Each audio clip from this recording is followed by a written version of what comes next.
Welcome to competitive cracker. എൻ്റെ പേര് ഷൈജു.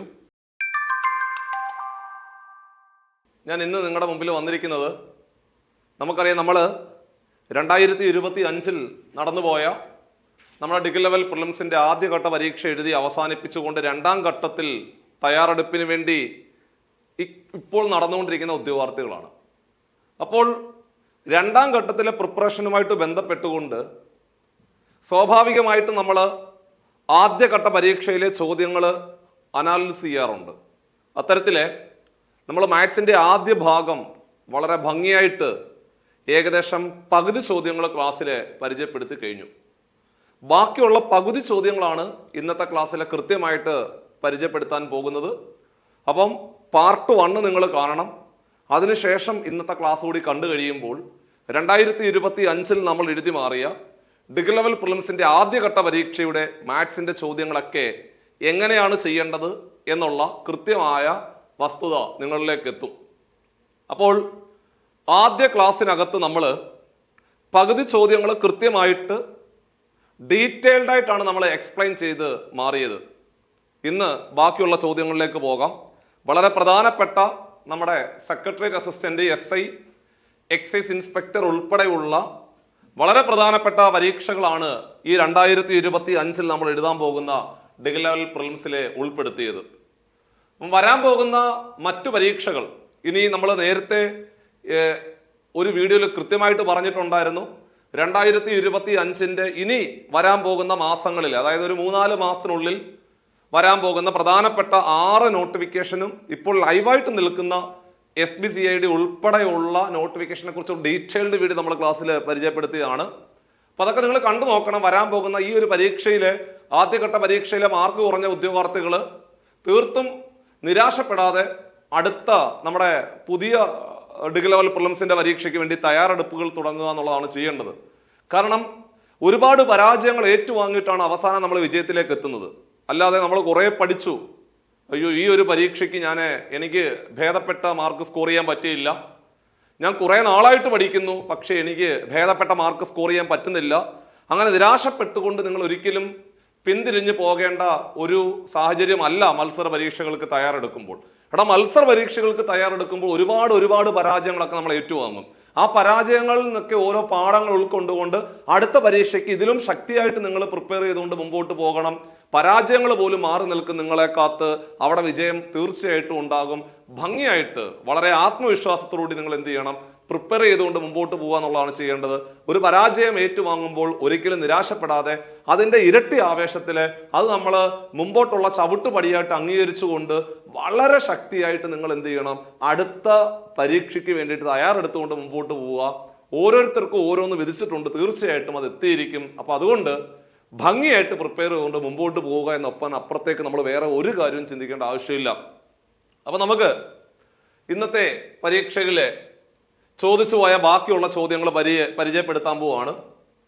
മക്കളെ, നമ്മുടെ ഒന്നാമത്തെ ചോദ്യം ഇതാണ്: what is the minimum number of square tiles required to completely cover a rectangular floor measuring 5.25 metre by 5.10 metre എന്നാണ് ചോദ്യം. ഈ ഒരു ചോദ്യം നമ്മൾ മെയ് 10 എഴുതി മാറിയ നമ്മുടെ ഡിവിഷണൽ അക്കൗണ്ടന്റ് എന്ന് പറയുന്ന ആ ഒരു പരീക്ഷയ്ക്ക് ചോദിച്ച സെയിം പാറ്റേൺ ക്വസ്റ്റ്യൻ ആണ്. അതായത് ഒരു റെക്ടാങ്കുലർ റൂമിനകത്ത് ഏറ്റവും നമ്പർ കുറച്ചുകൊണ്ട് ടൈലുകൾ വിരിക്കണം എന്നുള്ള ചോദ്യം സ്ഥിരമായിട്ട് പരീക്ഷകളിൽ ചോദിക്കാറുണ്ട്. ഇതിനു മുമ്പ് നമ്മുടെ BDയുടെ പരീക്ഷയ്ക്കും ഈ ചോദ്യം ഞാൻ കണ്ടിട്ടുണ്ട്. അപ്പൊ ഇതൊരു സ്ഥിരം ചോദ്യമാണ്. അപ്പൊ ഇത് ഏത് ചാപ്റ്ററിലെ ക്വസ്റ്റ്യൻ ആണെന്ന് ചോദിച്ചാല് നമ്മളിത് LCM ആൻഡ് HCF എന്ന് പറയുന്ന ചാപ്റ്ററുമായിട്ട് ബന്ധപ്പെട്ടുകൊണ്ട് പഠിക്കുന്ന ഒരു ചോദ്യമാണ്. കാരണം ഈ റെക്ടാങ്കുലർ ഷേപ്പിനകത്ത് സ്ക്വയർ ഷേപ്പിലുള്ള ടൈലാണ് വിരിക്കേണ്ടത്. അത് നമ്പർ കുറയണം. ലീസ്റ്റ് നമ്പർ അല്ലെങ്കിൽ മിനിമം നമ്പർ എന്ന് പറഞ്ഞിട്ടുണ്ട്. എണ്ണം കുറയണമെങ്കിലോ വലിപ്പം കൂടണ്ടേ? എണ്ണം കുറയണമെങ്കിൽ വലിപ്പം കൂടണം. അപ്പോൾ വലിപ്പം കൂടുതലുള്ള ടൈലാണ് അതിനകത്ത് വിരിക്കേണ്ടത്. മീൻസ് ഏറ്റവും വലിപ്പം കൂടിയ ടൈൽ അതിനകത്തേക്ക് വിരിക്കണം. അപ്പൊ അങ്ങനെ വേണമെങ്കിൽ പരീക്ഷയ്ക്ക് ചോദിക്കാം. അതായത് 90 മീറ്റർ നീളം, 120 മീറ്റർ വീതിയുള്ള ഒരു ചതുരാകൃതിയിലുള്ള ഒരു മുറിയിലെ ഏറ്റവും വലിയ ടൈലുകൾ അതിനകത്തേക്ക് വിരിക്കണം. ആ ഏറ്റവും വലിയ ടൈലിന്റെ വശത്തിന്റെ നീളം എത്ര എന്ന് വേണമെങ്കിൽ ചോദിക്കാം. ഇത്തരം ചോദ്യങ്ങളൊക്കെ പരീക്ഷയ്ക്ക് ചോദിക്കുമ്പോൾ തന്നിരിക്കുന്ന അളവുകളുടെ HCF എടുത്താൽ മതി. തന്നിരിക്കുന്ന അളവുകളുടെ HCF എടുക്കുക എന്ന് നിങ്ങൾ ഓർത്തിരിക്കണം. കാരണം ഇത്തരം ചോദ്യങ്ങളൊക്കെ നമ്മൾ LCM HCF എന്ന് പറയുന്ന ചാപ്റ്ററുമായിട്ട് ബന്ധപ്പെട്ടുകൊണ്ട് അവിടെ പഠിക്കുന്ന ചോദ്യങ്ങളാണ്. അപ്പം വേറൊന്നും ആലോചിക്കേണ്ട, തന്നിരിക്കുന്ന അളവുകളുടെ HCF എടുക്കുക എന്ന് ആലോചിച്ചാൽ മതി. അങ്ങനെയാണെങ്കിൽ എടാ ഇവിടെ 5.25 മീറ്റർ 5.10 മീറ്റർ. സ്വാഭാവികമായിട്ടും നമ്മൾ ഇത്തരം ചോദ്യങ്ങളൊക്കെ പരീക്ഷയ്ക്ക് വരുമ്പോൾ തന്നെ പോയിന്റ് ഉണ്ടെങ്കിൽ നമ്മൾ പോയിന്റ് മാറ്റാൻ വേണ്ടി ശ്രമിക്കും. അത് ചിലപ്പം 10 കൊണ്ടോ 100 കൊണ്ടോ 1000 കൊണ്ടോ ഒക്കെ ആയിരിക്കും ഗുണിക്കുന്നത്. അപ്പൊ ഇവിടെ 5.25 മീറ്റർ എന്ന് പറയുമ്പോൾ നമുക്ക് എല്ലാവർക്കും അറിയാവുന്ന ഒരു പോയിന്റ് ഉണ്ട്. അതായത് മീറ്ററിനെ സെന്റിമീറ്റർ ആക്കണമെങ്കിൽ 100 കൊണ്ട് ഗുണിച്ചാൽ മതി. കാരണം 100 സെന്റിമീറ്റർ ആണ് ഒരു മീറ്റർ. അപ്പോൾ മീറ്ററിനെ സെന്റിമീറ്റർ ആക്കണമെങ്കിൽ 100 കൊണ്ട് ഗുണിച്ചാൽ മതി. അപ്പൊ അങ്ങനെയാണെങ്കിൽ നമുക്ക് എളുപ്പമാണ്, HCF കണ്ടുപിടിക്കാനും എളുപ്പം. അങ്ങനെയാണെങ്കിൽ എടാ 5.25 മീറ്റർ എന്ന് പറഞ്ഞാല് 100 കൊണ്ട് ഗുണിച്ചുകൊണ്ട് നിങ്ങൾ പറയണം 525 സെന്റിമീറ്റർ എന്ന് പറഞ്ഞാൽ മതി. അപ്പൊ നമ്മള് ആ ഒരു പോയിന്റ് അങ്ങ് മാറ്റി. 5.25 മീറ്റർ എന്ന് പറഞ്ഞാല് 525 സെന്റിമീറ്റർ എന്ന് എടുക്കുക. അതേപോലെ 5.10 മീറ്റർ എന്ന് പറഞ്ഞാൽ 100 കൊണ്ട് ഗുണിക്കുക, അതായത് 510 സെന്റിമീറ്റർ എന്നായി. അപ്പോൾ ചതുരാകൃതിയിലുള്ള ഒരു മുറിയുടെ നീളം 525 സെന്റിമീറ്ററും വീതി 510 സെന്റിമീറ്ററും ആണെന്ന് മനസ്സിലായി. ഇതിനകത്ത് വിരിക്കാൻ സാധിക്കുന്ന ഏറ്റവും വലിയ ടൈലിന്റെ വശത്തിന്റെ നീളമാണ് കണ്ടുപിടിക്കാൻ പോകുന്നത്. ഒന്നുമില്ല, തന്നിരിക്കുന്ന അളവുകളുടെ HCF എടുക്കുക, തന്നിരിക്കുന്ന അളവുകളുടെ HCF എടുക്കുക, തന്നിരിക്കുന്ന അളവുകളുടെ HCF എടുക്കുക. അപ്പൊ സ്വാഭാവികമായിട്ടും HCF കണ്ടുപിടിക്കാൻ നമ്മൾ സാധാരണ എന്തോ ചെയ്യുന്നത്, ഘടകക്രിയ ചെയ്തിട്ടാണ് കണ്ടുപിടിക്കുന്നത്. അതായത് നമ്മൾ മലയാളത്തിൽ ഘടകക്രിയ രീതി എന്ന് പറയും, ഇംഗ്ലീഷിലെ പ്രൈം ഫാക്ടറൈസേഷൻ എന്ന് പറയും. അഭാജ്യ സംഖ്യ കൊണ്ടുള്ള ഘടകക്രിയ രീതിയാണ് നമ്മൾ ഉപയോഗിക്കുന്നത്. അപ്പോൾ വലിയ സംഖ്യകളൊക്കെ ആണെങ്കിൽ, വലിയ നമ്പറൊക്കെ ആണെങ്കിൽ നമ്മൾ സാധാരണ ചെയ്യുന്ന പരിപാടി എന്ത് പറയും, വലിയ സംഖ്യകളൊക്കെ ആണെങ്കിൽ ഈ അഭാജ്യ സംഖ്യ കൊണ്ടുള്ള ഘടകക്രിയ രീതിക്ക് പകരം ഹരണക്രിയ രീതി അല്ലെങ്കിൽ ഡിവിഷൻ മെത്തേഡ് എന്ന് പറയുന്ന ഒരു മെത്തേഡ് ഉപയോഗിക്കാറുണ്ട്. കാരണം പെട്ടെന്ന് ആൻസറിലേക്ക് എത്താൻ വേണ്ടി. അല്ലെങ്കിൽ നമ്മളിങ്ങനെ ഘടകക്രിയ രീതിയാണെങ്കിൽ 2 കൊണ്ട് ഹരിക്കാൻ പറ്റുമോ, 3 കൊണ്ട് പറ്റുമോ, 4 കൊണ്ട് പറ്റുമോ എന്നൊക്കെ ഇങ്ങനെ ആലോചിച്ചുകൊണ്ടിരിക്കേണ്ടി വരും. കാരണം HCFന്റെ പ്രത്യേകത തന്നിരിക്കുന്ന എല്ലാ സംഖ്യകളെയും പൂർണ്ണമായിട്ട് ഹരിക്കാൻ പറ്റണം. അപ്പൊ അതുകൊണ്ടാണ് നമ്മൾ ഈ വലിയ സംഖ്യകളൊക്കെ ആണെങ്കിൽ, അതായത് 3 ഡിജിറ്റ് നമ്പറൊക്കെ ആണെങ്കിൽ നമ്മൾ അഭാജ്യ സംഖ്യ കൊണ്ടുള്ള ഘടകക്രിയ രീതിക്ക് പകരം നമ്മൾ എന്താണ് ഉപയോഗിക്കുന്നത്, ഹരണക്രിയ രീതിയാണ് ഉപയോഗിക്കുന്നത്. ഒന്നുമില്ല, വലിയ സംഖ്യയെ ചെറിയ സംഖ്യ കൊണ്ട് ഹരിക്കുക എന്നതിനപ്പുറത്തേക്ക് വേറെ ഒന്നുമില്ല. സോ വലിയ നമ്പറിനെ ചെറിയ നമ്പർ കൊണ്ട് ഹരിച്ചങ്ങ് പോയാൽ മതി. ഇവിടെ മക്കളെ വലിയ നമ്പർ 525, ചെറിയ നമ്പർ 510. 525നെ 510 കൊണ്ട് ഹരിക്കുക. 525നെ 510 കൊണ്ട് ഹരിച്ചു കഴിഞ്ഞാല് ഒരു 510 510 ആണ്. 5 0 പോയ 5 സെറ്റ്. ഇനി 2 1 പോയ 1. കണ്ടോ, 5 0 കുറച്ചു കഴിഞ്ഞാൽ 5 വരും. 2 1 കുറച്ചാൽ 1 ആണ് വരുന്നത്. ഇനി ഇവര് തമ്മിൽ വീണ്ടും ഹരിക്കണം. അപ്പൊ നിങ്ങൾ എന്നോട് ചോദിക്കും, സാറാ വലിയ നമ്പറിനെ ചെറിയ നമ്പർ കൊണ്ട് ഹരിച്ചാൽ പോരായോ? മതിയടാ, പക്ഷേ ശിഷ്ടം 0 വരുന്നിടം വരെ ഹരിക്കണം. അങ്ങനെ ഒരു പ്രശ്നമുണ്ട്. ശിഷ്ടം 0 വരുന്നിടം വരെ നിങ്ങൾ എന്ത് ചെയ്യണം, ഹരിച്ചുകൊണ്ടേ ഇരിക്കണം. ഇപ്പൊ ഇവിടെ ശിഷ്ടം 0 വന്നായിരുന്നുവെങ്കിൽ നമുക്ക് ഈ പരിപാടി അങ്ങ് സ്റ്റോപ്പ് ചെയ്യായിരുന്നു. പക്ഷേ ശിഷ്ടം 0 ആണോ വന്നത്? എത്ര പിന്നെ വന്നത്? 15 അല്ലേ? അപ്പൊ നിങ്ങൾ എന്ത് ചെയ്യണം അറിയോ, വീണ്ടും ചെയ്യണം. ഏത്? നമ്മൾ താണ്ട് ഈ നമ്പർ ഉണ്ടല്ലോ, ഇതിനെ പറയുന്ന പേരാണ് ഹാരകം. ഹാരകത്തിനെ ശിഷ്ടം കൊണ്ട് വീണ്ടും ഹരിക്കണം. അത് മാത്രം നോക്കിയാൽ മതി. ഹാരകം എന്ന് പറഞ്ഞ ഡിവൈസർ, റിമൈൻഡർ. ഹാരകത്തിനെ ശിഷ്ടം കൊണ്ട് ഹരിക്കുക. അതായത് 510നെ 15 കൊണ്ട് ഹരിക്കണം. എന്നാ നോക്കിയേ, 510നെ 15 കൊണ്ടാണ് നിങ്ങൾ ഇനി ഹരിക്കാൻ പോകേണ്ടത്. എടാ കുഞ്ഞുങ്ങളെ, 15ന്റെ മൂന്നാമത്തെ മൾട്ടിപ്പിൾ അല്ലേ 45? 15ന്റെ മൂന്നാമത്തെ മൾട്ടിപ്പിൾ ആണ് 45. 51 45 കുറച്ചാൽ 6 വരും. 0 താത്തിറക്കി. ശിഷ്ടം 0 വന്നോ? ഇനി ഒന്നും കൂടെ. 15 4 4 15 60. ശിഷ്ടം 0 എന്ന് വന്നു. കണ്ടോ, ശിഷ്ടം എപ്പോഴാണോ 0 വരുന്നത്, ശിഷ്ടം എപ്പോഴാണോ 0 വരുന്നത് അന്നേരം എന്ത് ചെയ്യണം? പരിപാടി സ്റ്റോപ്പ് ചെയ്യണം. ആ സമയത്തെ ഹാരകം എന്താണോ അതാണ് HCF. അപ്പോൾ ഇവിടെ രണ്ടാമത്തെ സ്റ്റെപ്പിൽ തന്നെ ശിഷ്ടം 0 വന്നതുകൊണ്ട് ഹാരകമായ 15 ആണ് എന്ത്? HCF. അപ്പോൾ ടൈലിന്റെ വശം കിട്ടി. ടൈലിന്റെ വശം എന്ന് പറഞ്ഞാല് 15 സെന്റിമീറ്റർ ആണെന്ന് മനസ്സിലായി. കാരണം സ്ക്വയർ ടൈൽ ആയതുകൊണ്ട് നീളവും വീതിയും സെയിം ആണ്. അപ്പൊ നമുക്ക് ഉറപ്പിക്കാം 15 സെന്റിമീറ്റർ ആണ് ടൈലിന്റെ വശത്തിന്റെ നീളം. ഇനി നമ്മൾ സാധാരണ രീതിയിൽ ഒരു റൂം റെക്ടാങ്കിൾ ഷേപ്പിലുള്ള റൂമിനകത്ത് സ്ക്വയർ ഷേപ്പിലുള്ള ടൈല് വിരിക്കണം. എത്ര എണ്ണം എന്ന് ചോദിച്ചാൽ നമ്മൾ എപ്പോഴും ചെയ്യുന്നതാണ് വലിയ ഷേപ്പിന്റെ ഏരിയ ഡിവൈഡഡ് ബൈ ചെറിയ ഷേപ്പിന്റെ ഏരിയ. എടാ, വലിയ ഷേപ്പിന്റെ ഏരിയയെ ചെറിയ ഷേപ്പിന്റെ ഏരിയ കൊണ്ട് ഹരിച്ചാൽ മതി. വലിയ ഷേപ്പ് എന്ന് പറഞ്ഞാൽ റൂമാണ്. റൂമിന്റെ ഏരിയ എന്ന് പറഞ്ഞാൽ നീളം ഗുണം വീതിയാണ്. നീളം 525, വീതി 510.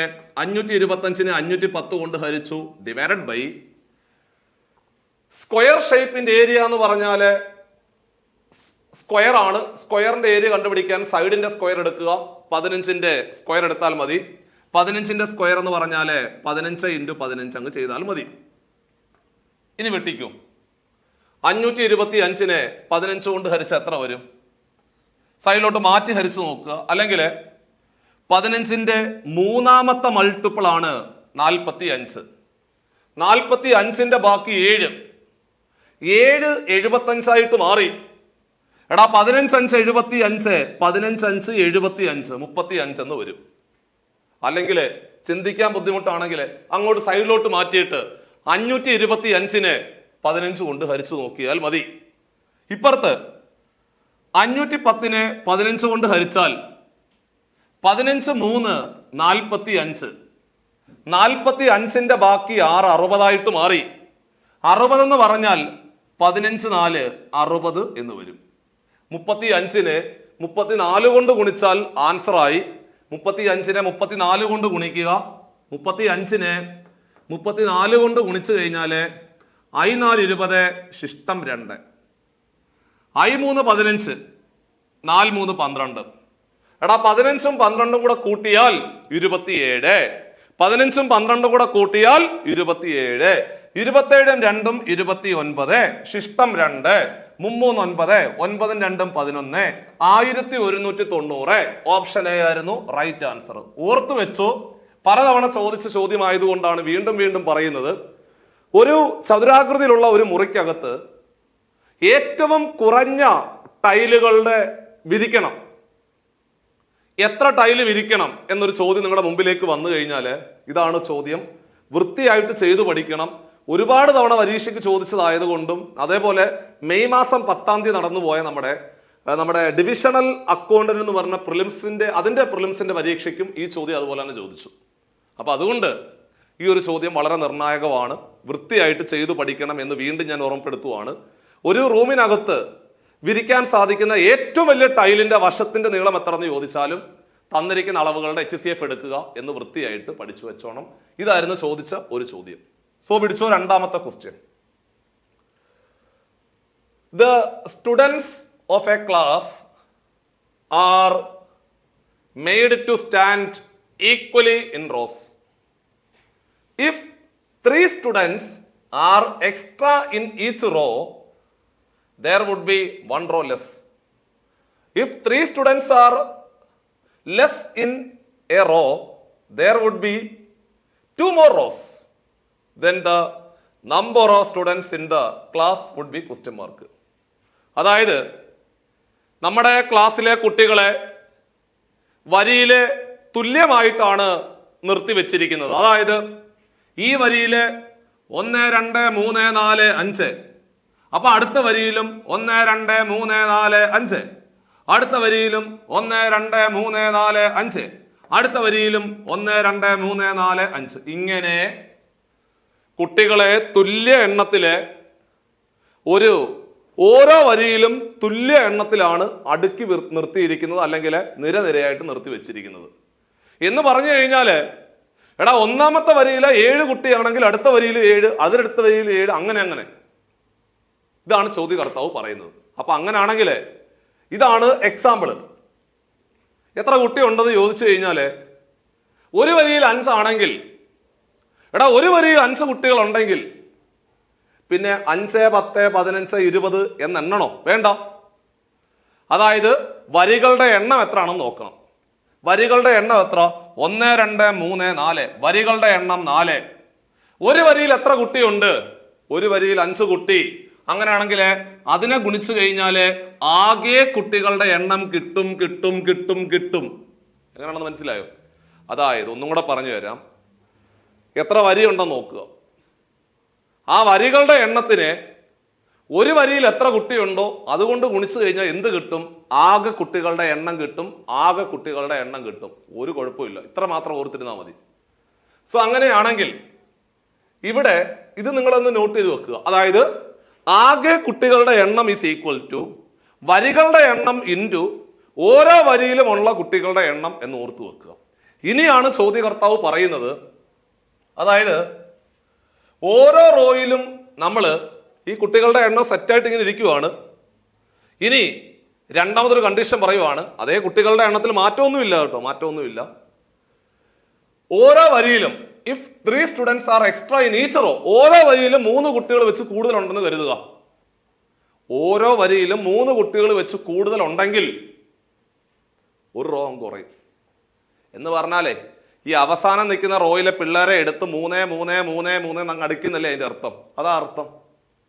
അതാണ് ഒന്നാമത്തെ കണ്ടീഷൻ. രണ്ടാമത്തെ condition, if 3 students are less in a row, ഓരോ വരിയിലും 3 കുട്ടികൾ കുറവാണെങ്കിൽ there would be 2 more rows, 2 വരികൾ കൂടി കൂടുതൽ വരും. അതായത് ഈ ടോട്ടലുള്ള പിള്ളേരെയൊക്കെ കൃത്യമായിട്ട് നിരത്തി വെച്ചിരിക്കുമല്ലായിരുന്നു. അവിടുന്ന് നമ്മൾ എന്തോ പണി ചെയ്തെന്നറിയോ? ഓരോ വരിയിൽ നിന്ന് ഒരു 3 കുട്ടികളെ ഇഞ്ഞ് പിടിച്ചു കഴിഞ്ഞാൽ, ഓരോ വരിയിൽ നിന്ന് 3 കുട്ടികളെ കുറയ്ക്കുവാണെന്നുണ്ടെങ്കിൽ 2 വരി കൂടെ കൂടും എന്നർത്ഥം. സോ അങ്ങനെയാണെങ്കിൽ ആകെ കുട്ടികളുടെ എണ്ണം എത്ര ആണ് എന്നാണ് ചോദിച്ചിരിക്കുന്നത്. സോ അങ്ങനെയാണെങ്കിൽ ഇപ്പൊ ഇവിടെ കുട്ടികളെ അടുക്കി വെച്ചിരിക്കുന്നത് എത്രയാണോ എന്ന് അറിയില്ല. ആ ഓരോ വരിയിലുമുള്ള കുട്ടികളുടെ എണ്ണം എത്രയാണെന്ന് എനിക്ക് അറിയില്ല. അതിൽ നിന്ന് 3 കുറവ്, അതിൽ നിന്ന് 3 കൂടുതലും. അതായത് ബേസിക് ആയിട്ട് നമ്മൾ ഒരു വരിയിലെ കുട്ടികളുടെ എണ്ണം ഇപ്പൊ 8 ആണെന്ന് കരുതുക. അത് 3 കൂടി 3 കുറഞ്ഞു. അങ്ങനെയാണ് ചോദ്യകർത്താവ് പറഞ്ഞിരിക്കുന്നത്. പിന്നീടുള്ള അറേഞ്ച്മെന്റ് ആണ് ഈ പറയുന്നത്. അതായത് എടാ നമ്മുടെ കയ്യില് ഒരു 8 വരി ഉണ്ടെന്ന് കരുതുക. 8 വരിയില് ഓരോ വരിയിലും ഒരു 7 കുട്ടി വെച്ചുണ്ടെങ്കിൽ ആകെ കുട്ടികളുടെ എണ്ണം എത്ര? 8, 7, 56 കുട്ടികൾ. ചോദ്യകർത്താവ് പറയുന്ന അനുസരിച്ച് 7 നിന്ന് 3 അങ്ങ് കുറയും, 3 കൂടും. അങ്ങനെ ഒരു അങ്ങനെ രീതിയിൽ വരണം, ആ രീതിയിൽ വരണം. അപ്പൊ അങ്ങനെയാണെങ്കിൽ ഒരു പണി ചെയ്താൽ മതി. തന്നിരിക്കുന്ന ഓപ്ഷൻ നോക്കുക. ഒന്നാമത്തെ ഓപ്ഷൻ എന്തുവാ? 24, അടുത്ത 36, 48, 72. ഓപ്ഷൻ വെച്ച് അങ്ങ് ചെയ്ത് അങ്ങ് പോയാൽ മതി. അതാവുമ്പോൾ പെട്ടെന്ന് പരിപാടി അങ്ങ് അവസാനിക്കും. ഒന്നുമില്ല. 24 കുട്ടികൾ ആണെന്ന് കരുതുക. ഓക്കെ, അപ്പൊ നിങ്ങൾ എന്ത് ചെയ്യണമെന്ന് അറിയോ? 24ന്റെ ഘടകങ്ങൾ അങ്ങോട്ട് എഴുതണം. ഇപ്പൊ 3 കൂടുതൽ 3 കുറവ് ആ രീതി വരുവാണെങ്കിൽ സ്റ്റോപ്പ് ചെയ്യാം നമുക്ക്. 24ന്റെ ഘടകങ്ങൾ ഏതൊക്കെയാ? 1 × 24 സെറ്റ്, 2 × 12 അടുത്തത്, 3 × 8 അടുത്തത്, 4 × 6. ഇനി വേറെ വല്ലതും ഉണ്ടോ നോക്ക്. വേറെ ഏതെങ്കിലും 2 സംഖ്യകൾ തമ്മിൽ ഗുണിക്കുമ്പോൾ ഇതേപോലെ 24 കിട്ടുന്നുണ്ടോ നോക്കണം. ഇനി വേറെ ഒന്നും വരത്തില്ലല്ലോ? ഇല്ല. കാരണം അടുത്ത 8 × 3 എടുക്കാൻ പറ്റത്തില്ല. കാരണം 3 × 8 എടുത്താൽ പിന്നെ 8 × 3 എടുക്കാൻ പാടില്ല. ഘടകസംഖ്യകൾ ആവർത്തിക്കാൻ പാടില്ല. ഇതാണ് കുട്ടികളുടെ ഓരോ കുട്ടികളിലും ഓരോ റോയിലും ഉള്ള കുട്ടികളുടെ എണ്ണം 12, 8, 6 അങ്ങനെയാണെന്ന് വിചാരിക്കാം. ഇവിടെ 3 കുറഞ്ഞു 3 കൂടി എന്നുള്ള ഒരു കണ്ടീഷൻ പറയുന്നുണ്ട്. അപ്പോ നമുക്കിവിടെ സെന്റർ നിൽക്കുന്ന ഓൾമോസ്റ്റ് 8 ആണ്. 8നേക്കാൾ 3 കൂടുതലാണോ 12? അല്ലെങ്കിൽ 8നേക്കാൾ 3 കുറവാണോ 6? അല്ല. അല്ലെങ്കിൽ ഇതാണെന്ന് കരുത്, 12നേക്കാൾ 3 കൂടുതലാണോ 24? അല്ലെങ്കിൽ 12നേക്കാൾ 3 കുറവാണോ 8? അല്ല. അപ്പൊ അതെന്തായാലും വരത്തില്ല.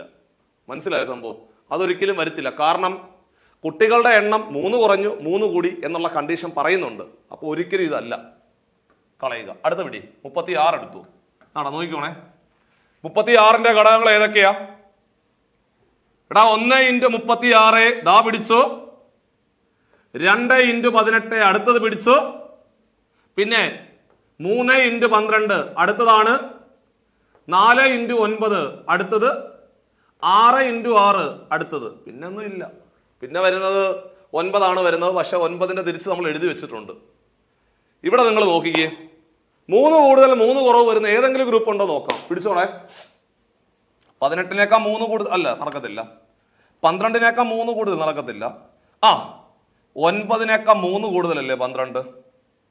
9നേക്കാൾ 3 കുറവല്ലേ 6? യെസ്, പിടിച്ചു. അതായത് ആക്ച്വലി ഇതായിരുന്നു അവസ്ഥ. അവിടെ 4 വരി ഉണ്ടായിരുന്നു. എടാ അവിടെ 4 വരിയുണ്ട്, ഓരോ വരിയിലും 9 കുട്ടികൾ വെച്ച് ഉണ്ടായിരുന്നു. മനസ്സിലായോ? 4 വരി, ഓരോ വരിയിലും 9 കുട്ടികൾ വെച്ചുണ്ടായിരുന്നു. ഇനി ചോദ്യകർത്താവ് പറയുന്ന പോലെ 3 കുട്ടികൾ കൂടുതലാണെങ്കിൽ, ഓരോ വരിയിലും 3 കുട്ടികൾ കൂടുതലാണെങ്കിൽ ഒരു വരിയിലെ കുട്ടികളുടെ എണ്ണം 12. അപ്പൊ ഒരു റോ കുറഞ്ഞില്ലേ? 3 റോ ആയിട്ട് മാറിയില്ലേ? അങ്ങനല്ലേ പറഞ്ഞത്? ഓരോ വരിയിലും 3 കുട്ടികൾ കൂടുമ്പോൾ ഒരു റോ കുറയും എന്നാ പറഞ്ഞത്. അപ്പൊ ശരിയാ, പിന്നെ 3 റോയേ ഉള്ളൂ. ഇനി ഓരോ വരിയിലും 3 കുട്ടികൾ കുറയുമ്പോൾ 2 റോ കൂടി, 4 എന്നുള്ള 2 റോ ആയിട്ട് മാറി. യെസ്, സക്സസ്, പരിപാടി കഴിഞ്ഞു. അപ്പൊ ഉത്തരം 36 തന്നെയാണെന്ന് അർത്ഥം. ഇങ്ങനെയാണ് ചെയ്യേണ്ടത്. ഇനി അതല്ല ചോദ്യകർത്താവ് പറയുന്നത്, നമുക്ക് 24 കുട്ടികളാണെന്ന് കരുതാം. ഓരോ വരിയിലും 4 കുട്ടികൾ കൂടുമ്പോൾ ഒരു റോ കുറയും. ഓരോ വരിയിലും 4 കുട്ടികൾ കൂടുമ്പോൾ ഒരു റോ കുറയും. ഓരോ വരിയിലും 2 കുട്ടികൾ കുറയുമ്പോൾ ഒരു റോ കൂടും. അങ്ങനെയാണെങ്കിൽ ആൻസർ എത്ര? 24 ആണെന്ന് പറയാം. സോ ഇത്തരം ചോദ്യങ്ങൾ ഇങ്ങനെ ചെയ്തു കഴിഞ്ഞാൽ പരിപാടി പെട്ടെന്ന് അങ്ങ് അവസാനിക്കും. അപ്പൊ ഇതായിരുന്നു മറ്റൊരു ചോദ്യം പരീക്ഷയ്ക്ക് ചോദിച്ചത്. അടുത്ത ക്വസ്റ്റ്യൻ എന്താ പിടിച്ചു. സോ റിമൈൻഡർ തിയറം എന്ന് പറയുന്ന ഭാഗം നമ്മൾ പലതവണ ക്ലാസ്സിൽ പറഞ്ഞു തന്നിട്ടുള്ളതാണ്. പക്ഷെ അതല്ല ചോദിച്ചത്. എന്നിരുന്നാലും കുഴപ്പമില്ല. ഇവിടെ മക്കളെ 85 × 87 × 89 × 91 × 95 × 96 100 കൊണ്ട് ഹരിച്ചാൽ ശിഷ്ടം എത്ര എന്നാണ് ചോദ്യം. ശിഷ്ടം എത്ര എന്നാണ് ചോദ്യം. അപ്പൊ നിങ്ങളൊരു പണി ചെയ്താൽ മതി. പല രീതിയിൽ ചെയ്യാം. പക്ഷേ നമ്മൾ പ്രൈം ഫാക്ടറൈസേഷൻ നടത്തുവാണെങ്കിൽ പെട്ടെന്ന് പരിപാടി അങ്ങ് അവസാനിക്കും. കാരണം 100ന്റെ മൾട്ടിപ്പിൾ മേളിലുണ്ടെങ്കിൽ 100 കൊണ്ട് ഹരിച്ച ഇഷ്ടം 0 അല്ലേ വരത്തുള്ളൂ. 100ന്റെ മൾട്ടിപ്പിള് മേളിലുണ്ടെങ്കിൽ 100 കൊണ്ട് ഹരിക്കുവാണെങ്കിൽ ശിഷ്ടം 0 വരത്തുള്ളൂ. സ്വാഭാവികമല്ലേ? അങ്ങനെയാണെങ്കിൽ എടാ 85 എന്ന് പറയുന്നവനെ നമുക്ക് വേണമെങ്കിൽ 5 × 17 എന്ന് എഴുതിക്കൂടെ? ഞാനൊരു പ്രൈം ഫാക്ടറൈസേഷൻ ആണ് ചെയ്തിരിക്കുന്നത്. അതായത് 100ന്റെ മൾട്ടിപ്പിൾ മേളിൽ ഉണ്ടെങ്കിൽ 100 കൊണ്ട് ഹരിച്ചാൽ ശിഷ്ടം 0 ആയിരിക്കും. യാതൊരു തർക്കവും. സോ അങ്ങനെയാണെങ്കിൽ ഞാൻ 85നെ 5 × 17 എന്ന് എഴുതി വെച്ചു. 87 ഞാൻ തൊട്ടതേ ഇല്ല, അതുപോലെ തന്നെ കിടക്കട്ടെ. 89 തൊട്ടില്ല, 91 ഞാൻ തൊട്ടിട്ടില്ല. എനിക്ക് താഴെ കിടക്കുന്നത് 100 കൊണ്ടല്ലേ ഹരിക്കുന്നത്. 100 കൊണ്ട് ഹരിക്കുക എന്ന് പറഞ്ഞു കഴിഞ്ഞാൽ 100നെ നമുക്ക് എങ്ങനെ എഴുതാം? 5 × 5 25. 25 × 4 4 അല്ലെങ്കിൽ 2 × 2 എന്ന് എഴുതിയാലും മതി. പ്രൈം ഫാക്ടറൈസേഷൻ അല്ലേ? അപ്പൊ ഞാൻ 100നെ എങ്ങനെ എഴുതിയത്? 5 × 5 × 2 × 2 എന്ന് വെറുതെ എഴുതി വെച്ചു. ഇനി 95 കിടപ്പുണ്ട്. 95നെ എങ്ങനെ എഴുതാം? 5 × 16 5 80, 17 5 85, 18 5 90, 19 5 95 അല്ലേ? 96നെ എനിക്ക് വേണമെങ്കിൽ 2 2 4, 96നെ 4 കൊണ്ട് ഹരിച്ചു കഴിഞ്ഞാല് 1 4 4 4 16 14 എന്ന് എഴുതാം. 14 × 4 4 16 ശിഷ്ടം 1 4 1 5. വെയിറ്റ്, 96നെ 4 കൊണ്ട് ഹരിച്ചാല് 96നെ 4 കൊണ്ട് ഹരിക്കുമ്പോൾ 2 4 8 1 6 4 16 ശിഷ്ടം 0 24 വരും. 24 എന്ന് വരും, 24 എന്ന് വരും അവിടെ. അപ്പൊ അവിടെ 24 വരും. ഇത് 14 അല്ല, 24 എന്ന് ഇവിടെ വരും. അപ്പോൾ 4 × 24 ആണ് 96. ഇത് നോക്കിക്കോണേ, ഇതാണ്ടേ ഈ രണ്ടും കൂടെ നമ്മൾ ക്യാൻസൽ ചെയ്ത് കളയാം. ഈ 5 ക്യാൻസൽ ചെയ്യാം, ഈ 5 ക്യാൻസൽ ചെയ്യാം. അപ്പൊ ചുരുക്കി പറഞ്ഞാല് 100ന്റെ ഒരു മൾട്ടിപ്പിള് മുകളിൽ കിടപ്പോ ഇല്ലേ? 100ന്റെ ഒരു ഗുണിതം മുകളിൽ കിടപ്പോ ഉണ്ടോ? ഉണ്ട്. എടാ 100ന്റെ ഒരു ഗുണിതത്തിന് 100 കൊണ്ട് ഹരിച്ചാൽ ശിഷ്ടം 0 അല്ലേ വരത്തുള്ളൂ? അങ്ങനല്ലേ? ഇപ്പൊ 7ന്റെ ഗുണിതങ്ങളെ 7 കൊണ്ട് ഹരിച്ച ശിഷ്ടം 0 അല്ലേ വരത്തുള്ളൂ? 9ന്റെ ഗുണിതങ്ങളെ 9 കൊണ്ട് ഹരിക്കുവാണെങ്കിൽ ശിഷ്ടം 0 അല്ലേ? 10ന്റെ ഗുണിതങ്ങളെ 10 കൊണ്ട് ഹരിച്ച ശിഷ്ടം 0 അല്ലേ? അങ്ങനാണെങ്കിൽ എന്തായാലും ഇതിനകത്ത് ഒളിഞ്ഞിരിപ്പ് ഉണ്ട്. ആര്? 100ന്റെ ഗുണിതങ്ങള്. അപ്പൊ 100ന്റെ ഗുണിതങ്ങളെ 100 കൊണ്ട് ഹരിച്ചാല് ശിഷ്ടം 0 ആയിരിക്കും എന്ന് പറഞ്ഞ് അവസാനിപ്പിച്ച് ആ ഒരു ക്വസ്റ്റ്യൻ കളയാം. അപ്പൊ ശിഷ്ടം 0 ആയിരുന്നു. ഓപ്ഷൻ എ ആയിരുന്നു അതിന്റെ ശരിയായിട്ടുള്ള ഉത്തരം. സിമ്പിൾ ആയിട്ട് പറഞ്ഞ് അവസാനിപ്പിക്കാവുന്നതേ ഉള്ളൂ. സോ അങ്ങനെയാണെങ്കിൽ അടുത്ത ക്വസ്റ്റ്യനിലേക്ക് നമുക്ക് പതിയെ പോകാം. ഇവിടെ ABCDEF are both 3 digit numbers. ഇത് ഒരു 3 ഡിജിറ്റ് നമ്പർ ആണ്, ഇത് ഒരു 3 ഡിജിറ്റ് നമ്പർ ആണ്. മാത്രമല്ല ABCDE and F are distinct non zero digits. പൂജ്യമല്ലാത്ത സംഖ്യകളാണ്. ഏതൊക്കെ? ABCDEF എല്ലാം 1 ഡിജിറ്റ് നമ്പേഴ്സ് ആയിരിക്കും അല്ലേ? അങ്ങനല്ലേ കറക്റ്റ് ആവത്തുള്ളൂ.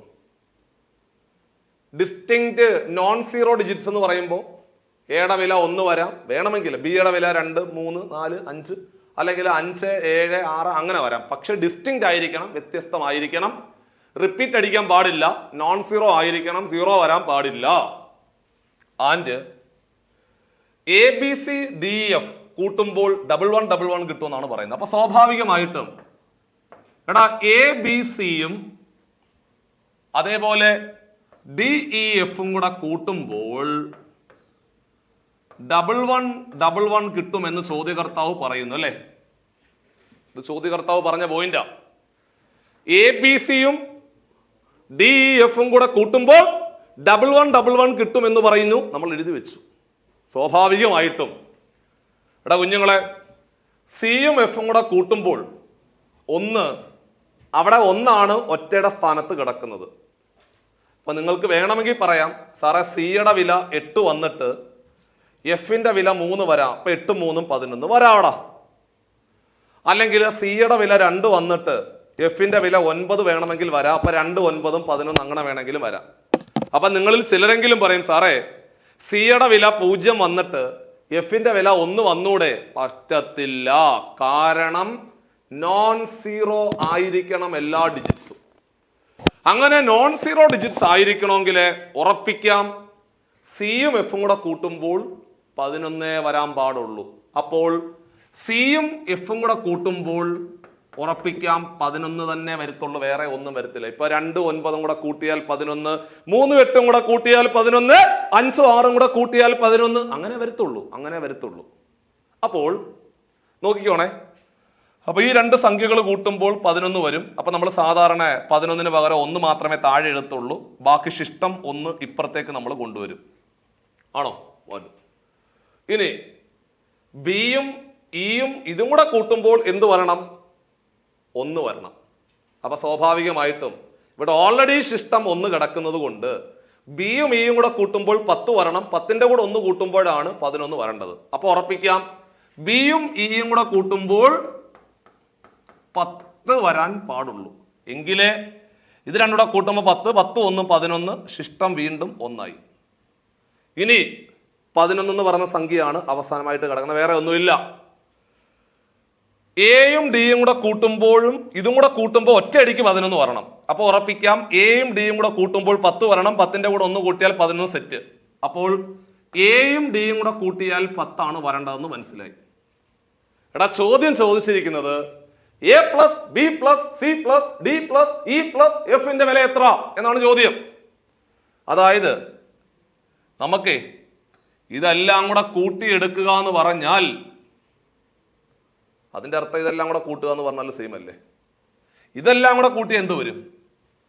ഈ മൂന്ന് ഇക്വേഷൻസ് വെറുതെ തമ്മിൽ കൂട്ടിയാൽ A plus B plus C plus D plus E plus F എന്ന് വരത്തില്ലേ? അത് തന്നെയല്ലേ ചോദ്യകർത്താവ് ചോദിച്ചിരിക്കുന്നത്. അപ്പൊ ലെഫ്റ്റ് സൈഡ് എല്ലാം കൂടെ കൂട്ടുവാണെങ്കിൽ ഓട്ടോമാറ്റിക് ആയിട്ട് റൈറ്റ് സൈഡും കൂടെ കൂട്ടിക്കോ. 10 10 20, 20 11 എത്ര? 20 11 31 അല്ലേ? അപ്പൊ ഉത്തരം എത്ര? 31. ഓപ്ഷൻ ഡി ആയിരുന്നു അതിന്റെ ശരിയായിട്ടുള്ള ഉത്തരം. ഇതാണ് മറ്റൊരു ചോദ്യം പരീക്ഷയ്ക്ക് അവസാനമായിട്ട് ചോദിച്ച് നിർത്തിയത്. അപ്പൊ ഓരോ ചോദ്യങ്ങളും വളരെ നിർണായകമാണെന്നുള്ള കാര്യം ഓർമ്മയിൽ ഉണ്ടാവണം.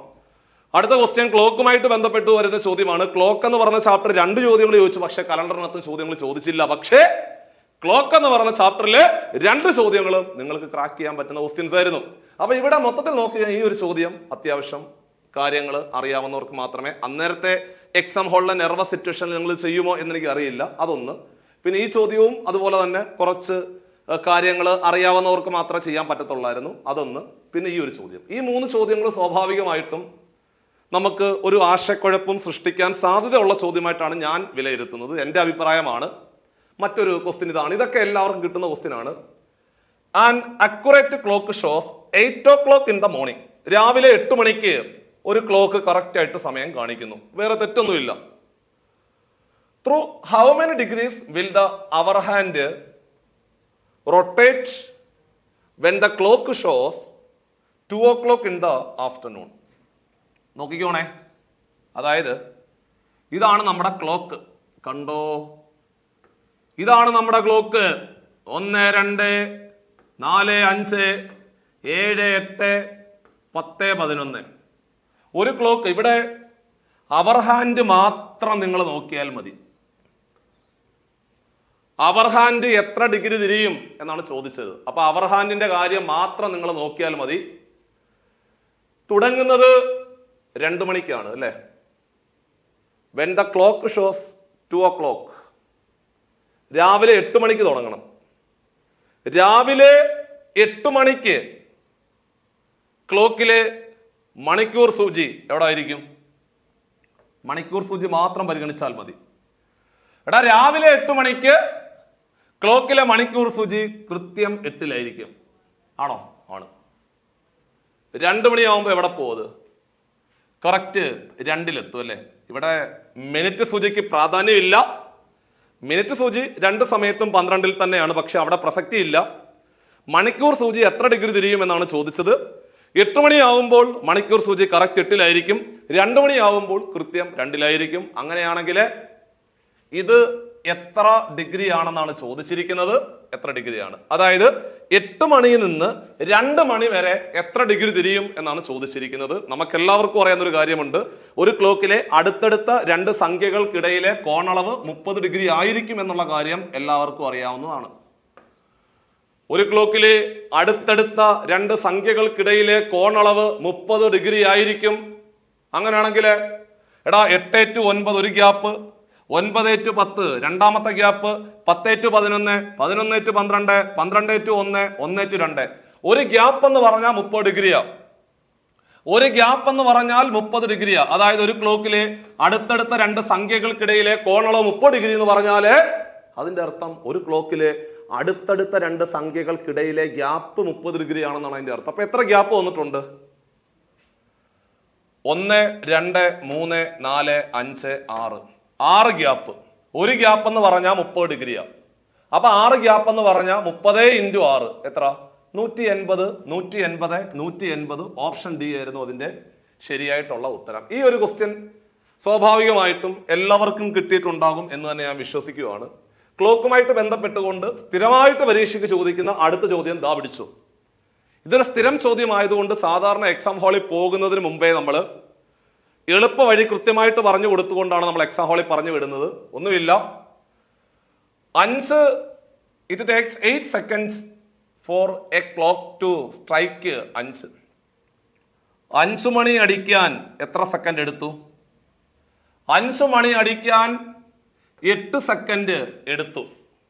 അങ്ങനെയാണെങ്കിൽ 10 മണി അടിക്കാൻ എത്ര സെക്കൻഡ് എടുക്കും എന്നാണ് ചോദിച്ചത്. ഇതായിരുന്നു ക്വസ്റ്റ്യൻ. എടാ മക്കളെ, 5 മണിക്ക് 5 ബെല്ലടിക്കത്തില്ലേ? സാധാരണ അലാറം ക്ലോക്കിന്റെ പ്രത്യേകത അതാണല്ലോ. 5 മണിയാകുമ്പോൾ ടിങ് ടിങ് ടിങ് ടിങ് ടിങ് അല്ലെ? ഒരു ബെല്ലടിക്കുന്ന പറഞ്ഞാൽ ടിങ്. 1 മണിക്ക് ഒരു ബെല്ലടിക്കും, 2 മണിക്ക് 2 ബെല്ലടിക്കും, 5 മണിയാകുമ്പോൾ 5 ബെല്ലടിക്കും. ആ 5 ബെല്ലടിക്കാനുള്ള സമയമാണ് 8 സെക്കൻഡ്. അങ്ങനെയാണെങ്കിൽ 10 മണിക്ക്, അതായത് 10 ബെല്ലടിക്കാന് എത്ര സെക്കൻഡ് എടുക്കുമെന്നാണ് ചോദ്യകർത്താവ് ചോദിച്ചത്. ഇത്തരം ചോദ്യങ്ങൾ ചെയ്തെടുക്കാൻ നമ്മളൊരു എളുപ്പവഴി പറഞ്ഞു കൊടുക്കാറുണ്ട്. ഒന്നുമില്ല, ഇത് ഫസ്റ്റ് നമ്പർ, ഇത് സെക്കൻഡ് നമ്പർ, ഇത് തന്നിരിക്കുന്ന സമയം. ഫസ്റ്റ് നമ്പർ, സെക്കൻഡ് നമ്പർ, തന്നിരിക്കുന്ന സമയം. ചെയ്യേണ്ട പരിപാടി സെക്കൻഡ് നമ്പറിൽ നിന്ന് 1 കുറയ്ക്കുക, ഡിവൈഡഡ് ബൈ ഫസ്റ്റ് നമ്പറിൽ നിന്ന് 1 കുറയ്ക്കുക, ഇൻറ്റു തന്നിരിക്കുന്ന സമയം ചെയ്താൽ മതി. സെക്കൻഡ് നമ്പർ എന്ന് പറഞ്ഞാൽ 10 ആണ്. 10ൽ നിന്ന് 1 കുറച്ചാൽ 9. ഫസ്റ്റ് നമ്പർ എന്ന് പറഞ്ഞാൽ 5, 5ൽ നിന്ന് കുറച്ചാൽ 4, ഇൻറ്റു തന്നിരിക്കുന്ന സമയം 8. 4ന്റെ രണ്ടാമത്തെ മൾട്ടിപ്പിൾ ആണ് 8. 9ഉം 2ഉം കൂടെ ഗുണിച്ചാൽ 18. ദാ പിടിച്ചോ, option C is the right answer. Simple പരിപാടി. സോ ഇങ്ങനെയാണ് നമ്മൾ ചെയ്ത് അവസാനിപ്പിക്കുന്നത്. ഇതൊരു സ്ഥിരം ചോദ്യമായതുകൊണ്ട് അവിടെ പ്രത്യേകിച്ച് കൂടുതൽ കാര്യങ്ങളൊന്നും പറയുവാനില്ല എന്നുള്ളതാണ് യാഥാർത്ഥ്യത. അടുത്ത മറ്റൊരു വളരെ സിമ്പിൾ ചോദ്യം റാങ്കിങ്ങുമായിട്ട് ബന്ധപ്പെട്ട ചോദ്യമാണ്. If you are the 9th person from either end of a queue, ഒരു ക്യൂവിലെ 2 സൈഡിൽ നിന്നും നിങ്ങൾ, ഇപ്പൊ നമ്മളാണെന്ന് കരുതാം, അല്ലെങ്കിൽ എ എന്ന് പറയുന്ന വ്യക്തിയാണെന്ന് കരുതാം. എ എന്ന് പറയുന്ന ഒരു വ്യക്തി 2 സൈഡിൽ നിന്നും 9ാമതാണ്. 2 സൈഡിൽ നിന്ന് 9ാമതാണെങ്കിൽ ചോദ്യം, how many people are there in that queue? ആ ക്യൂവിലെ ആകെ ആളുകളുടെ എണ്ണം എത്ര എന്നാണ് ചോദ്യം. എടാ, 2 സൈഡിൽ നിന്ന് 9ാമതെന്നല്ലേ പറഞ്ഞത്? 2 സൈഡിൽ നിന്ന് 9ാമതാണ്. അങ്ങനെയാണെങ്കിൽ ആ വരിയിലെ ആകെ ആളുകളുടെ എണ്ണം എത്ര എന്നാണ് ചോദ്യം. ഇവിടുന്ന് 9, അവിടുന്ന് 9. അങ്ങനെയാണെങ്കിൽ ഇവിടുന്ന് 9ാമതാണെങ്കിൽ ഇവന് തൊട്ട് മുമ്പ് 8 പേര് കാണത്തില്ലേ? എങ്കിലല്ലേ 8ഉം കഴിഞ്ഞ് 9ാമത് വരത്തുള്ളൂ. എടാ, അവിടുന്ന് 9ാമതാണെങ്കിൽ സ്വാഭാവികമായിട്ടും ഇവന് ശേഷം 8 പേര് കാണത്തില്ലേ? എങ്കിലല്ലേ അവൻ അവിടുന്ന് 9ാമത് വരത്തുള്ളൂ. അങ്ങനാണെങ്കിൽ ആകെ കുട്ടികളുടെ എണ്ണം എത്ര എന്നല്ലേ ചോദിച്ചത്? പിടിച്ചോ, ഇവിടെ 8, ഇവിടെ 8, എത്രയായി? 8 8ഉം 16 ആയോ? ആ 16ഉം അവനും കൂടെ ചേർന്നാൽ 17. ഓപ്ഷൻ സി ആയിരുന്നു ആൻസർ. വളരെ സിമ്പിൾ ചോദ്യമാണ്. റാങ്കിങ്ങുമായിട്ട് ബന്ധപ്പെട്ടുകൊണ്ട് ഇത്രയും എളുപ്പമുള്ള ഒരു ചോദ്യം, ഒരു LGS നിലവാരത്തിലുള്ള ഒരു ചോദ്യം ആണ് പരീക്ഷയ്ക്ക് കണ്ടത്. മറ്റൊരു ക്വസ്റ്റ്യൻ, ഇത് ഒരു സ്ഥിരം ചോദ്യമാണ്. ആദ്യത്തെ 100 എണ്ണൽ സംഖ്യകൾ എഴുതുമ്പോൾ 1 2 3 4 5 6 7 8 അങ്ങനെ 100 വരെ എണ്ണുമ്പോൾ 8 എന്ന് പറയുന്ന സംഖ്യ എത്ര തവണ റിപ്പീറ്റ് അടിച്ചിട്ടുണ്ടാകും എന്നാണ് ചോദിച്ചിരിക്കുന്നത്. ഒന്നുമില്ല, എഴുതിക്കൂ. 8 വരുന്ന മാത്രം പെറുക്കി എഴുതുക. 1 2 3 4 5 6 7 8. 8 കഴിഞ്ഞാൽ പിന്നെ 18. അവിടെ 8 ഉണ്ട്, കണ്ടോ? 28 ഉണ്ട്, 38, 48, 58, 68, 78-നകത്തൊരു 8 ഉണ്ട്, 80-നകത്തുണ്ട്, 81-ലുണ്ട്, 82-ലുണ്ട്, 83-ലുണ്ട്, 84-ലുണ്ട്, 85-നകത്തുണ്ട് 8, 86-ലുണ്ട്, 87-ലുണ്ട്, 88-ലുണ്ട്, 89-ലുണ്ട്, 98-ലാണ് പിന്നെ ഉള്ളത്. ഇതാണ് ആദ്യത്തെ 100 എണ്ണൽ സംഖ്യകൾ എഴുതുമ്പോൾ 8 വരുന്നവന്മാര് ഇവന്മാരാണ്. എത്ര എണ്ണം ഉണ്ടെന്ന് നോക്കിയേ. 1 2 3 4 5 6 7 8 9 10 11 12 13 14 15 16 17 18, കണ്ടോ? 19 20. ഉത്തരം 20 ആയിരുന്നു. ഓപ്ഷൻ ഡി ആയിരുന്നു ആൻസർ. 88-നകത്ത് 2 തവണ ഉണ്ടേ, മറന്നു പോരുത്. സ്ഥിരം ചോദ്യമാണ്. അതുകൊണ്ട് ഇതൊന്നും ഒരു വലിയ ബുദ്ധിമുട്ടുണ്ടാക്കിയ ചോദ്യമായിട്ട് നമ്മൾ കരുതുന്നില്ല. സാധാരണ LGS പരീക്ഷകളിൽ കാണുന്ന ഒരു ടൈപ്പ് ചോദ്യമാണ് ക്ലാസ്സിൽ പറഞ്ഞത്. മറ്റൊരു ചോദ്യം ഒരു ഓഡ് മാൻ ഔട്ടാണ്.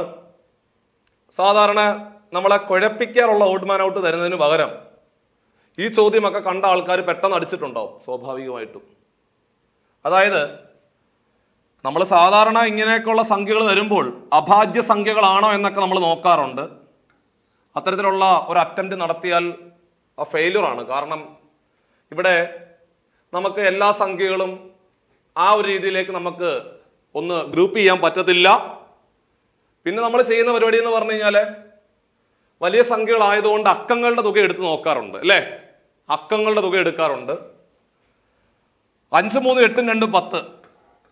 ഇവിടെ 6 3 9 1 10, 5 3 8 2 10, 6 4 10 0 കൂടെ 10, 3 2 5 4 9, 6 3 9 1 10, 4 4 8 2 10. അക്കങ്ങളുടെ തുക ഇവിടെ മാത്രം 9 വരുന്നത്, ബാക്കിയെല്ലാം 10. അപ്പൊ സ്വാഭാവികം ഉറപ്പിക്കാം 324 ആയിരുന്നു അവിടുത്തെ ശരിയായിട്ടുള്ള ഉത്തരം. 324 ആയിരുന്നു റൈറ്റ് ആൻസർ. ബാക്കിയുള്ള സംഖ്യകളുടെ ഒക്കെ അക്കങ്ങളുടെ തുക എത്രയാണ്? 10 ആണ്. പക്ഷേ 324ന്റെ മാത്രം എത്ര വന്നത്? 9 ആണ് വന്നത്.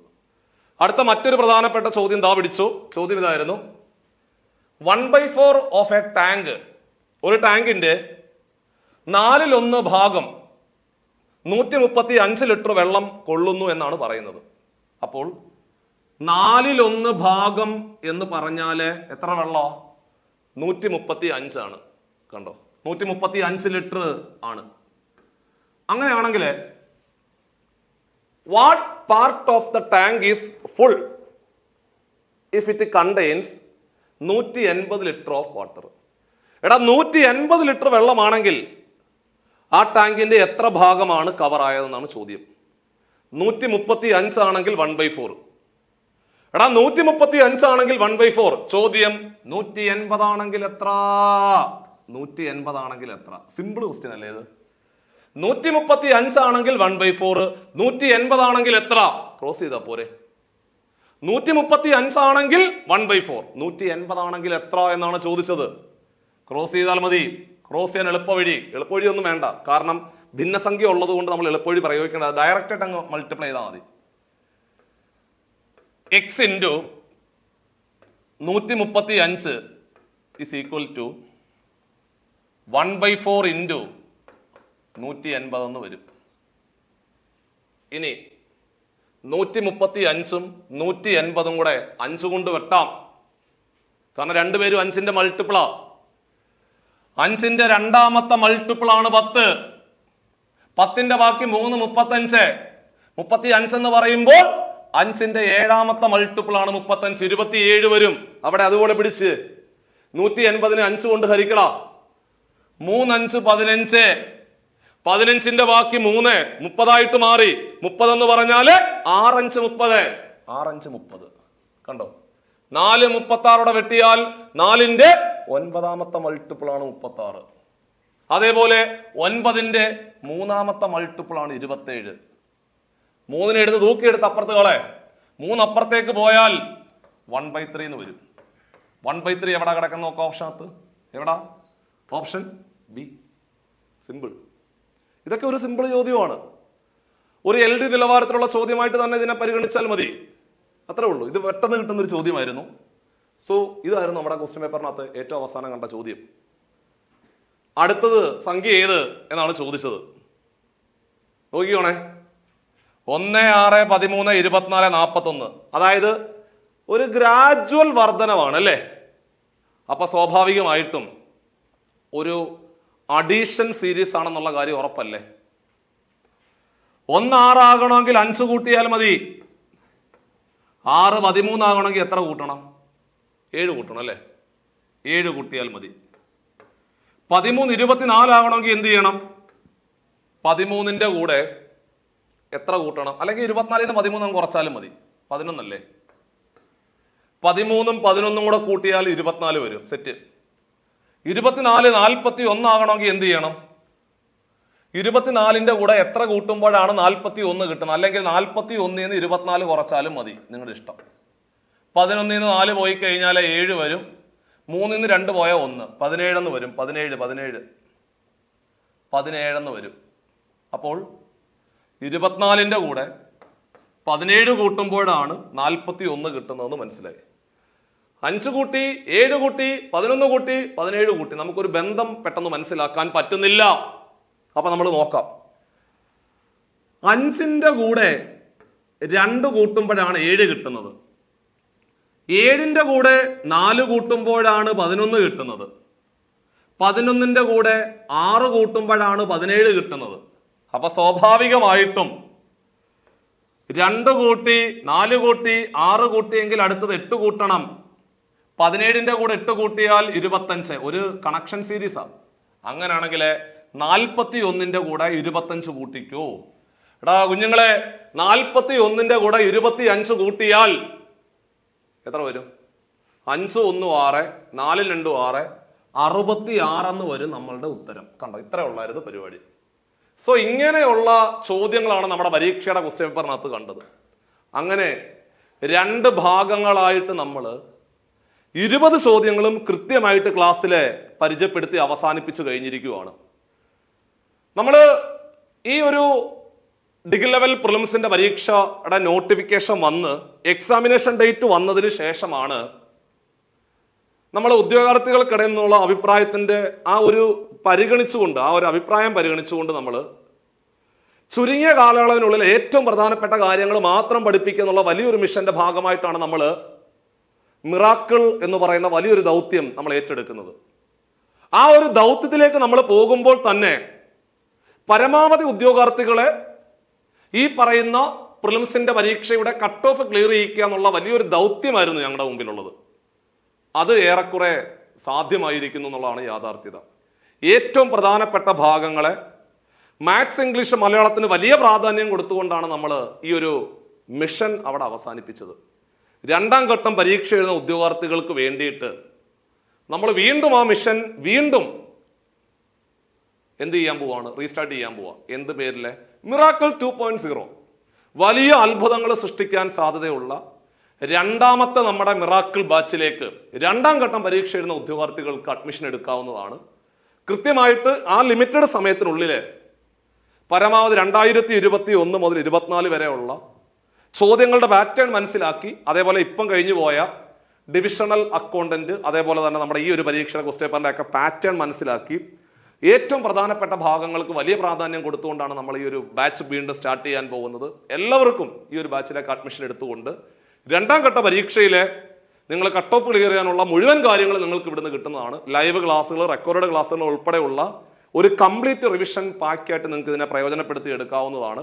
സോ ബോർഡ് നമ്പറിൽ കോൺടാക്ട് ചെയ്തുകൊണ്ട് നിങ്ങൾക്ക് അഡ്മിഷൻ എടുത്തുകൊണ്ട് 2ാമത്തെ ബാച്ച് 2ാം ഘട്ടത്തിൽ പരീക്ഷ എഴുതുന്ന ഉദ്യോഗാർത്ഥികൾക്ക് വളരെ യൂസ്ഫുൾ ആവുന്ന ഒരു സെഷൻ ആയിരിക്കും ഇത്.